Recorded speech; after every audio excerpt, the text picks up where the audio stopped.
In chapter 11, we come to the second narrative section of Matthew's Gospel. First, we hear about John the Baptist's questions about Jesus. John asks, "Are you the coming one?" referring to Zechariah, who predicted that the coming one would set the captives free.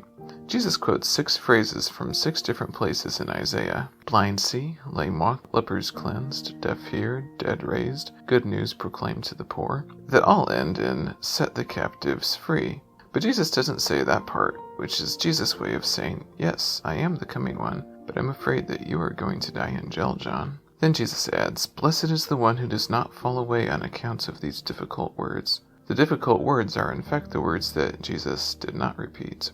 Then Jesus began to denounce the towns in which most of his miracles had been performed, because they did not repent. He even says that Capernaum will go down to Hades because even Sodom would have repented at the sight of the miracles performed in Capernaum, but Capernaum did not.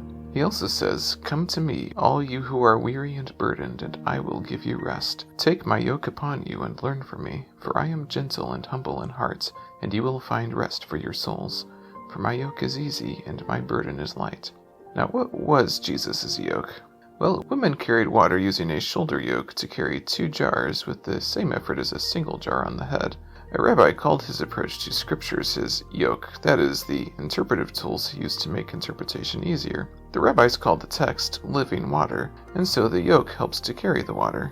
"Give you rest" comes from Exodus 33 in a conversation between Moses and God, in which Moses asks for instruction from God, and God says, "My presence will go with you, and I will give you rest." Jesus was claiming to be God. "Rest for your souls" comes from Jeremiah 6:16.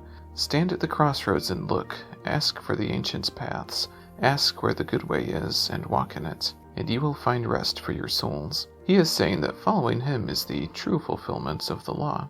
Finally, a first-century Jew would have known that Jesus' claim to be gentle and humble is a claim to be like Moses. Numbers 12:3 says, "Now Moses was a very humble man, more humble than anyone else on the face of the earth." This passage echoes throughout the Gospels. In chapter 12, we then read about some controversies Jesus had with the Jewish authorities, and how Jesus is Lord of the Sabbath.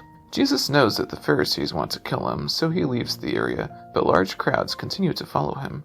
He heals the sick, but continues to tell people not to spread the word about him. The Pharisees accuse Jesus of casting out demons by the power of Beelzebul, and they ask for a sign.